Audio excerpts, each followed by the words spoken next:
ന്യായീകരണ capsule കൊണ്ട് തോൽവി മറയ്ക്കാനാകില്ലെന്ന് കുട്ടനും ചെട്ടിയും കളിക്കുക എന്ന് കേട്ടിട്ടില്ലേ? ഇരുഭാഗത്തുമുള്ള നഷ്ടത്തെപ്പറ്റി ചിന്തിക്കുകയാണ് ഉത്തമം. BJP അധികാരത്തിൽ വന്നതിന് ശേഷം ഹിന്ദുമതത്തിലെ പ്രത്യേകിച്ച് കേരളത്തിലുള്ള ഉന്നത ജാതിയിൽപ്പെട്ടവർ BJPയോടൊപ്പം കൂടിയാൽ അവരുടെ നഷ്ടപ്പെട്ട ഉന്നത ജാതി പരിഗണനകൾ തിരിച്ചു കിട്ടുമെന്ന് വെറുതെ ആഗ്രഹിക്കുന്നു.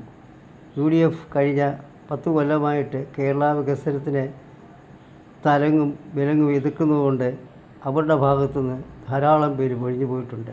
അതുപോലെ തന്നെ ജാതി വർഗീയ മറ്റ് താല്പര്യങ്ങൾക്കൊന്നും വഴങ്ങിക്കൊടുക്കാത്ത LDFൻ്റെ ഭാഗത്തു നിന്നും ധാരാളം പേര് കളം മാറിയിട്ടുണ്ട്. ഇതെല്ലാം മനസ്സിലാക്കി പരസ്പരം പഴിചാരാതെ കേരളം ഒരു മതേതര ജനാധിപത്യ വികസന സംസ്ഥാനമാക്കി മാറ്റുന്നതിന് ഒന്നിച്ചു നിന്നാൽ സാധിക്കുന്നതേ ഉള്ളൂ.